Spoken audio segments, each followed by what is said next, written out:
Muy buenas, yo soy el pastor Vladi. Este es el estudio del Evangelio según Marcos y hoy estaremos viendo el tema la incredulidad.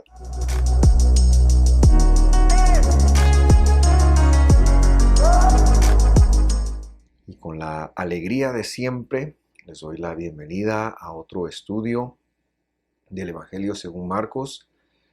Ya llevamos 54 semanas que hemos estado estudiando este evangelio tan importante como un primer paso en el estudio de los evangelios del Señor, como los otros dos sinópticos construyeron sobre la base de este, y bueno, Juan ya toma otro enfoque, pero es muy importante para mí que estudiemos al Mesías desde su contexto, desde el evangelio, y yo quiero darle la más cordial bienvenida a usted que nos acompaña precisamente en hacer esto. Vamos a empezar de una vez y para ello le ruego me acompañe a hacer una oración. Mi buen Dios, te damos gracias por tu fidelidad, te damos gracias por tu amor, te damos gracias porque desde siempre tú escogiste este tiempo para nosotros. Nosotros colgamos este video acá y te pido, Señor, que a quien esté viéndolo del otro lado, sea en vivo o en diferido, tú puedas despertar en él el deseo de buscarte, el deseo de estudiar, el deseo de convertirse en un estudiante de la verdad, y que lo que vamos a decir hoy sea un granito de arena en ese objetivo. En el nombre de Jesús oramos. Amén y amén. Muy bien, iniciamos con el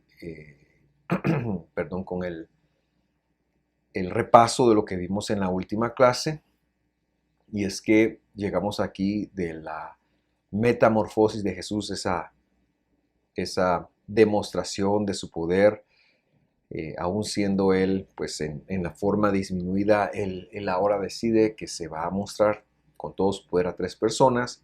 Ellos, como vimos, no pudieron dar cabida en su mente a lo que estaban viendo sus ojos y se confunden y piensan que se aparecen Moisés y Elías, pero recordamos que son formas que posaron sobre Jesús para decir que tanto los escritos de Moisés como los escritos proféticos no solo hablaban de él, sino también tenían todo que ver con él. Vamos ahora a retomar la lectura desde el versículo 10 del capítulo 9, y le invito a acompañarme. Y dice así: y se guardaron para sí lo que fue dicho, discutiendo entre sí qué significaría eso de resucitar entre los muertos. Desde el capítulo pasado ha venido Jesús instruyendo a sus discípulos acerca de los sufrimientos del Mesías, de la muerte del Mesías, de la resurrección del Mesías. Y todavía después de esta transfiguración, después de esta metamorfosis, ellos no están muy claros de qué es lo que ha sucedido, de qué es lo que ha pasado, y ahora se preguntan, ¿qué será esto de la resurrección de los muertos? ¿Cómo podemos hacer esa lectura? Y yo creo que es muy importante ver que lo que la religión organizada había dicho por mucho tiempo y que había estado en las mentes de los discípulos de estos tres, ahora está hablando de tres específicos que son Pedro, Juan y Jacobo, el hermano de Juan.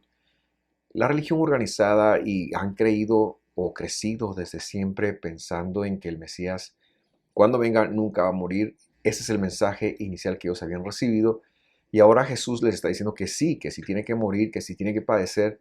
Y ellos todavía no dan cabida a sus ojos, lo que ven, y a sus oídos, lo que escuchan, porque es muy difícil sacar un paradigma. Es muy difícil reemplazar algo que es una realidad para nosotros con la verdad de la Escritura cuando se chocan o se oponen entre sí. Y esto sirve de una reflexión para nosotros, para que podamos siempre ir a la Escritura con la mente abierta, sin los preconceptos de lo que muchas religiones han dicho al respecto de ella, y que nos sumerjamos en su mensaje, en su contexto, en su idioma, en toda una gama de de lo que implica lo que esta palabra quiere transmitir para nosotros. Y esa siempre ha sido la intención de estos estudios de Marcos, conocer a Jesús en su contexto, no al Jesús griego que se nos ha presentado, ese que aparece en los cuadros de la Edad Media como un hombre europeo, sino al Dios eterno que se disminuyó a sí mismo, que bajó a una cultura y a una nación judía que nunca habló en castellano, que nunca habló en inglés, sino que se comunicó en arameo, que su mensaje original viene en griego, que tenía toda una cosmovisión teológica, que había todo un lenguaje teológico alrededor. ¿Cómo es de difícil reemplazar esto que hemos escuchado de niño o de otros maestros cuando choca con lo que ahora decimos? Pero yo le quiero recordar a usted que debemos de hacerlo si queremos acercarnos al Jesús bíblico. Y este es el objetivo precisamente de este estudio. Quiera Dios que nosotros seamos más susceptibles a Jesús de lo que fueron sus discípulos. Vamos a seguir leyendo. Versículo 11. Le preguntaron a Jesús, ¿por qué dicen los escribas que Elías debe de venir primero? Y el 12 nos narra la respuesta de Jesús. Es cierto que Elías al venir primero restaurará todas las cosas, les dijo. Sin embargo, ¿cómo está escrito del Hijo del Hombre que ha de parecer mucho y ser despreciado? Jesús hace una respuesta, una pregunta que es retórica, que está tratando de competir con esta verdad que ellos tienen en su mente. No entendían la muerte del Mesías, pero le está diciendo, le está refiriendo a la Escritura, que el heredero del reino de Dios, el que viene a dar el reino de Dios, que viene a dar la salvación, ha de padecer mucho y ser despreciado. Versículo 13. Pero yo les digo que Elías ya ha venido y le hicieron cuanto quisieron, tal y como está escrito de él. El mensaje de Elías es uno que hemos visto previamente en 2 estudios. Yo les recomiendo que si usted quiere ahondar en ello, pueda visitar en nuestra biblioteca esta misma serie de Marcos, el estudio número 4 y el estudio 46. Nos extendemos en función de Elías. Pero sí voy a decir algo, y es que hoy en día que muchos esperamos a Jesús, es muy distinto a cómo va a venir, a cómo vino la primera vez. La primera vez estaba profetizado que Elías tendría que anunciarlo. No vendría porque la religión conectara bueno, o todos los fariseos o los sacerdotes iban a conectar. Ya vino el rey de reyes. No lo conectaron. Elías lo tenían que anunciar y la función de Elías la llevó eh, Juan el Bautista. Todo esto lo hemos explicado con un lujo de detalles, como ya mencioné, en los estudios 4 y 46. Pero en la segunda venida, Él va a venir como Él dijo. Va a ser repentino, va a ser algo que todo ojo va a ver. Por lo tanto, tampoco dependerá de la religión organizada, ni de cualquier concilio, de ninguna organización, iglesia o religión, el denominar este es el Mesías. Sigamos leyendo entonces el versículo 14, porque aquí viene nuestro tema. Dice el versículo 14, cuando regresaron a donde estaban los otros discípulos, es decir, ellos descienden del monte, vieron una gran multitud que los rodeaba y a unos escribas que discutían con ellos. Para entender el estudio de hoy, este versículo es clave, porque ahora se va a dar una discusión sobre por qué los discípulos de Jesús no pudieron expulsar al demonio. Pero cuando ponemos atención aquí vemos que los 9 discípulos que no habían subido, esperando a Jesús, alguien se entera y les lleva a su hijo y les pide por favor que expulsen al demonio. Poco a poco iremos desentramando qué fue lo que pasó, porque quiero hacerlo a lo largo de la lectura de los siguientes versículos. Solo quiero sentar como una base que cuando Jesús nos instruya sobre algo en su palabra, esto no se discute con nadie, que precisamente fue el error en el cual los discípulos cayeron. Versículo 15. Enseguida, cuando toda la multitud, vio a Jesús, quedó sorprendida y corriendo hacia él lo saludaban. Y la pregunta del Señor del versículo 16 es impresionante. Es lo primero que quería saber. ¿Qué discuten con ellos?, les preguntó. Y entonces pensamos, para situarnos, en primer lugar, los 9 discípulos se han quedado. La gente se entera que el Señor está en la montaña orando con 3 más, o está en la montaña haciendo algo, y se reúne una gran multitud que quieren ver a Jesús. Saben que Jesús tiene que pasar por ese espacio a traer a los otros 9. Un hombre viene y le plantea la necesidad de su hijo, un muchacho que está siendo atormentado por un espíritu inmundo, y también se reúnen escribas. Ahora, ¿quiénes eran los escribas?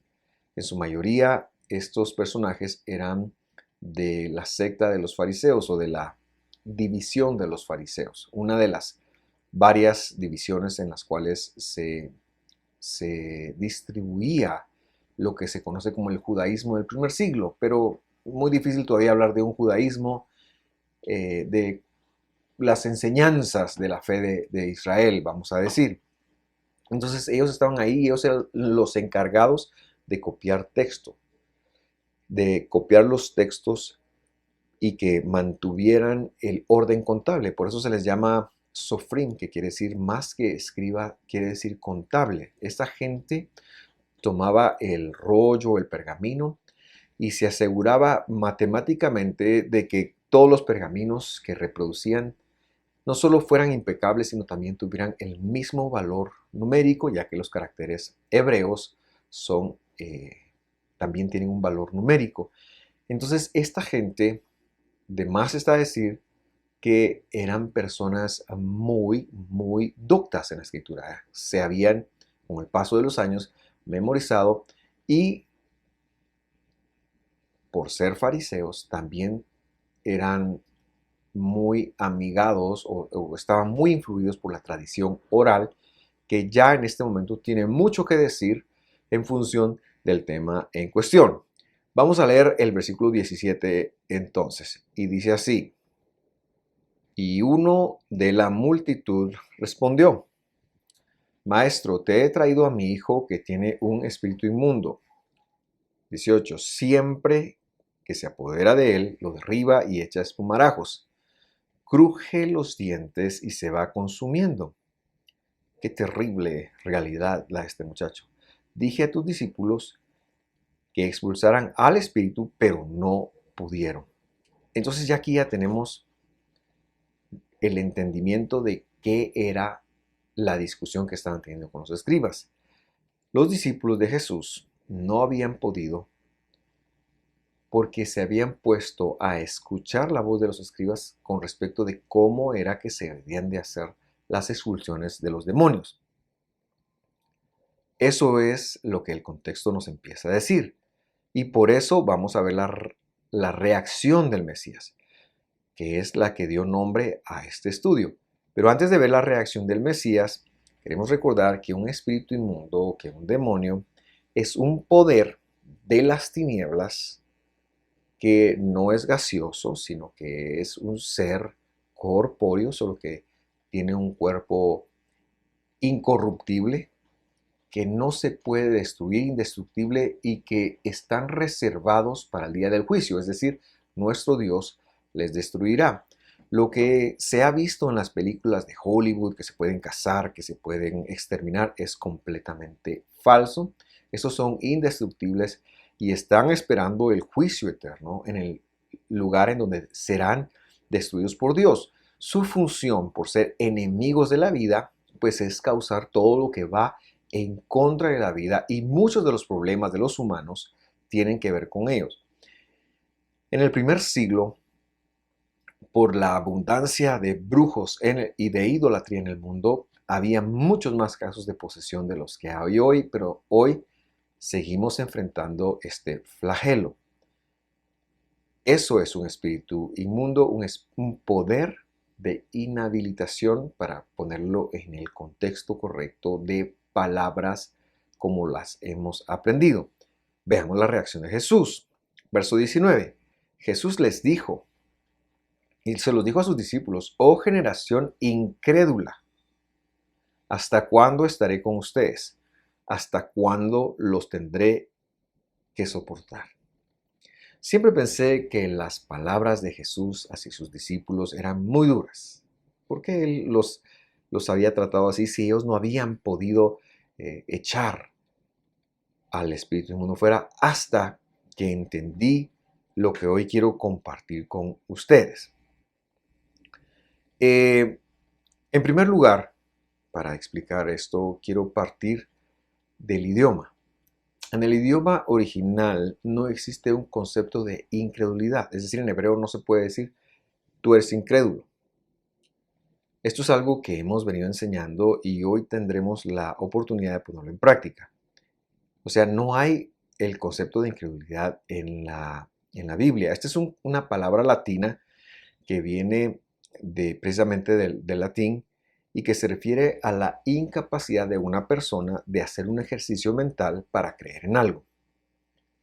Pero ni en hebreo antiguo ni en arameo existía. Existe en hebreo moderno a partir del siglo XIX porque se ha tomado la forma occidental de ver el mundo. Pero que sepamos que no existe el concepto de no tener fe, de no creer en algo, no existe en hebreo. La Reina Valera lo traduce de la siguiente manera y ya me ayuda a explicar un poquito lo que estoy tratando de decir. Leo el mismo versículo, pero en la traducción de la Reina Valera antigua, y dice así: y respondiendo él, o sea Jesús, les dijo: oh generación infiel. Ya usted ve una diferencia aquí. ¿Hasta cuándo estaré con ustedes? Con vosotros. ¿Hasta cuándo os tengo que sufrir? Traédmele. Jesús les estaba acusando de ser infieles, no de ser incrédulos. Son dos cosas distintas. Vamos a ver que la infidelidad tiene que ver con algún acto, mientras que la incredulidad tiene que ver con alguna creencia. Jesús no les está atacando sus creencias, les está atacando sus actos. Y hacemos una distinción aquí entre el concepto occidental de fe, que se tiene como algo que uno cree o que si se cree mucho las cosas van a pasar, versus el concepto bíblico que aparece de Génesis a Apocalipsis, y aunque en el Evangelio se lo traduzca como fe, se refiere al mismo concepto de la Biblia en el Antiguo Testamento, y es la palabra emuná. Emuná es una palabra que quizás es mejor traducirla como fidelidad y recordar que está relacionada a la educación, en este caso a la educación divina, y a la responsabilidad de las personas de empezar a ser entrenados por Dios y a base de este entreno empezar a practicar o a exhibir dicha educación. Eso es fidelidad. Jesús les acusó de ser infieles o de ser carentes de fidelidad porque habían fallado en un acto, no habían fallado en una creencia, habían fallado en una acción. ¿Cómo sabemos esto? Aquí es donde todo tiene sentido, porque como ya señalamos, la emuná es el proceso educativo, la fidelidad es el proceso educativo de Dios. Desde el momento en que nos salva, el momento en que nos llama, Él nos lleva a través de su palabra para que nosotros practiquemos una nueva manera de vivir. En Marcos capítulo 6, versículo 7, nosotros vemos una situación muy interesante. Dice la Escritura: entonces Jesús llamó a los 12 y comenzó a enviarlos de dos en dos, dándoles, y enfatizo esa palabra, dándoles autoridad sobre los espíritus inmundos. ¿Qué fue lo que le dijo? Jesús le está llamando infieles a ellos porque hace un tiempo atrás Él les había dado la autoridad sobre los espíritus inmundos. Les había dicho, cuando ustedes vean a un espíritu inmundo, lo que tienen que hacer es ordenarle que se vaya afuera y deben de usar el nombre de Jesús. Bueno, él les dijo el nombre de Yahushua porque él les hablaba en arameo. Pero aquí existe algo muy complicado. Ellos se desvían de estas palabras porque el ser humano tiene la incapacidad de, por lo menos en términos espirituales, de mantenerse fiel todo el tiempo. Y aquí señalamos que este es nuestro problema. Por eso la fe no debe ser algo que depende de nosotros. Por eso es que la salvación no depende de nuestra fe, por eso es que los milagros no dependen de nuestra fe, porque no siempre podemos ser fieles. El ser humano es inherentemente infiel. No siempre se mantienen las cosas de Dios, no siempre es obediente. Lo que estamos aprendiendo acá es que ellos estaban discutiendo, se rebajaron a tener una discusión con los fariseos sobre cómo deberían de hacerse exorcismos. Y entonces aquí tenemos que agregar algunas cosas para conectar bien esta lección.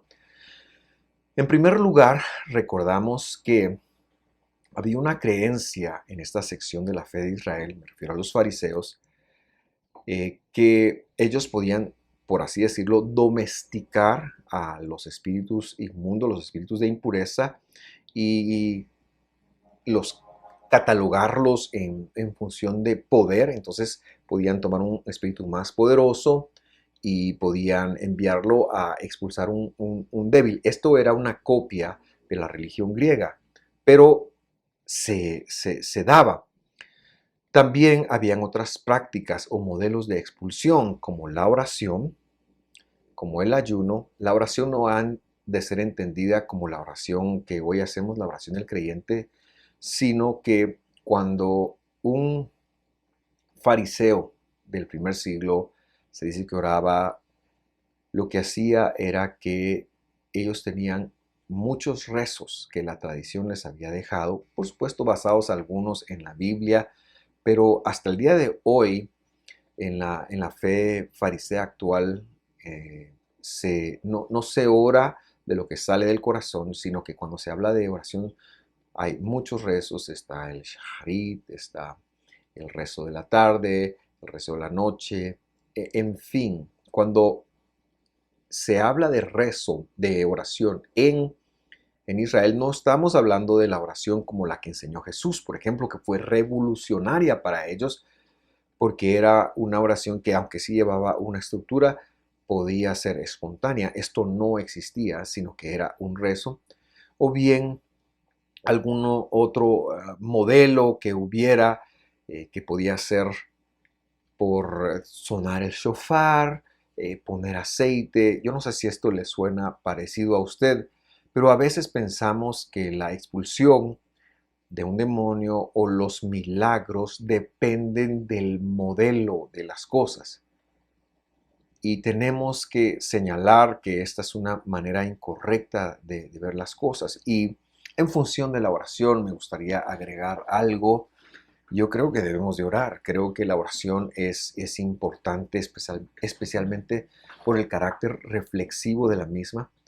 Pero la oración no tiene como intención cambiar lo que Dios ha dispuesto, sino que el objetivo principal de la oración es cambiarte a ti. La oración en sí, el hecho que yo ore, no tiene un poder. El poder lo tiene Dios.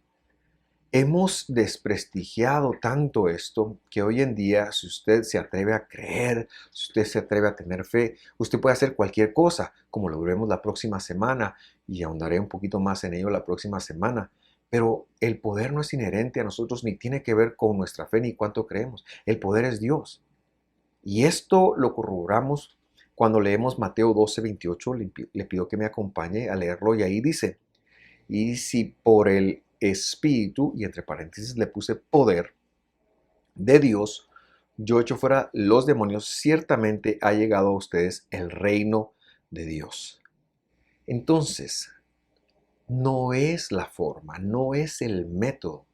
Lo que Dios había dispuesto y le había enseñado a estos 9 hombres, 12 en total, pero ahora hay 9, era que por el poder de Dios que Él había compartido en ellos, ellos tenían el mandamiento de echar fuera demonios. Y ellos fueron infieles con Dios cuando se apartaron del poder de Dios y escucharon la interpretación humana de cómo debería de ser la expulsión de demonios, por el método que fuera. Especialmente inferimos que los métodos que los escribas propusieron aquí son la oración y el ayuno, por lo que veremos la próxima semana. Pero lo que está claro es que los discípulos se olvidaron del entrenamiento de Jesús, le fueron infieles a Dios en el sentido de que Dios les había dicho, solo párense frente a ellos y échenlo fuera en mi nombre, no tienen que hacer más nada. La autoridad es la habilidad que Dios ha compartido con nosotros para usar su poder, para administrar su poder, y cuando se ve un espíritu inmundo, pues hay que echarlo fuera. Yo no estoy diciendo que ni orar ni ayunar sea algo negativo, pero lo que sí estoy diciendo es que no podemos convertirlo en métodos para obtener algo de Dios. Y especialmente ante un poder maligno, lo que Dios dijo que hiciéramos era expulsarlos en el nombre de Jesús. Eso sería ser fieles. Eso sería cumplir con la fidelidad, exhibir la fidelidad si usted quiere. De cualquier manera, y lo que queda muy claro, es que la postura que los discípulos tomaron desagradó en gran manera a Jesús. Él les dijo, generación infiel, ¿hasta cuándo voy a estar con ustedes? Faltaron a la fidelidad. ¿Cómo puede ser que ustedes ahora vuelvan sobre el camino del entrenamiento que yo les he dado? Esta fue la razón por la que ustedes no pudieron con ese espíritu inmundo. No tiene que ver con métodos, tiene que ver que por ponerse a escuchar métodos de hombres, cambiaron el poder de Dios en sus vidas. ¿Cuántas veces no hacemos esto nosotros? ¿Cuántas veces no tomamos algo que está escrito y por lo que sea lo suplimos con algún método o porque a alguien le dio resultado a cualquier cosa? El ser humano, cuando da consejos, tiende a generalizar, y si algo le funciona, piensa que es así siempre. Pero la verdad es que Dios es completamente soberano y Él se va a manifestar como Él desea manifestarse. Tenemos que conectar que lo que está escrito es lo que Dios va a respaldar. Tenemos que conectar que los mandamientos son ese entrenamiento de Dios, y que cuando cumplimos esos mandamientos, como está señalado en Deuteronomio, las bendiciones nos perseguirán y nos alcanzarán. La bendición de Dios, no tenemos que hacer nada en estarla buscando. No pacte para que Dios lo bendiga, no tiene usted que arrebatar nada, no se trata de arrebatar bendición. Porque si usted guarda el entrenamiento, si usted guarda la palabra del Señor, si usted es fiel con Dios, esas bendiciones le van a alcanzar. Dios es verdad, Dios es la verdad, Jesús es verdad. Todo lo demás es realidad, como lo he mencionado en alguno de nuestros mensajes.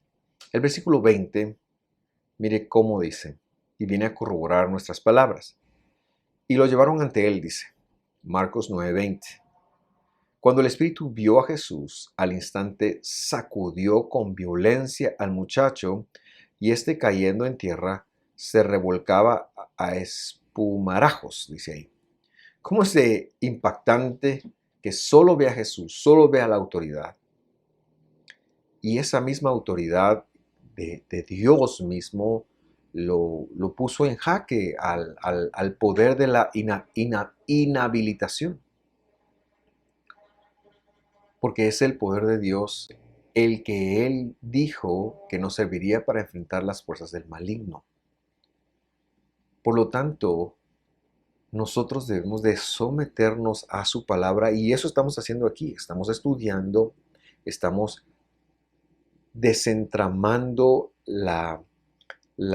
este entrenamiento, estas palabras para poder conectar qué es y cómo es que nosotros podemos vivir y cómo podemos de aprovecharnos de esto.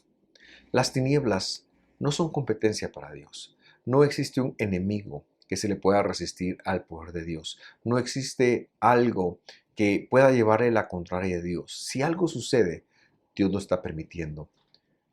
Pero también, si algo no está yendo bien en nuestras vidas, revise cómo está usted en el cumplimiento de los mandamientos de Dios. Porque si la palabra de Dios es verdad y lo creemos y lo practicamos con todo el corazón, que sí lo es, al ser nosotros guardianes de los mandamientos, las bendiciones deberían de perseguirnos y nos deberían de alcanzar. La próxima semana vamos a continuar con un tema hermano de este y vamos a explicar esa famosa frase que se ha traducido tan mal: para el que cree todo es posible. Pero antes de ello, yo quisiera invitarle a usted a, como creyente en Jesús, vivir en el poder de Dios. Vivir en el poder de Dios. ¿Qué es vivir en el poder de Dios? Es mantenernos fiel al entrenamiento que Dios nos ha dejado en su palabra, y cuando nos enfrentemos a un poder de las tinieblas, reprenderlo como Él nos enseñó. Cuando nos enfrentemos a un problema de enfermedad, de escasez económica, de problema familiar o de lo que sea, enfrentarlo como Él lo dijo. Enfrentarlo como Él lo dijo. Es más, si usted se atreve a vivir como Dios lo dijo, más y más estos problemas van a desaparecer de su vida. Así que yo termino con esto.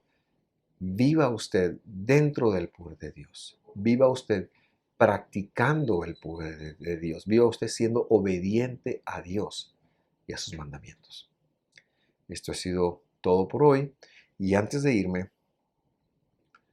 les sugiero que si no le ha dado me gusta a Facebook, Instagram o YouTube, no se ha suscrito, que se suscriba y que conecte las notificaciones para que le lleguen nuestras publicaciones, porque yo sé que Dios tomará estos estudios y lo bendecirá. También le invito a consultar nuestros listados, nuestras listas de reproducción en YouTube. Usted encontrará ahí varios segmentos que pueden ayudarle en el crecimiento de su vida espiritual. Si me permite sugerirle, empiece con los módulos de discipulado, porque en ellos usted aprenderá por qué nosotros vemos la Biblia como la vemos. Esto es todo por hoy. Que esté muy bien. Bendiciones.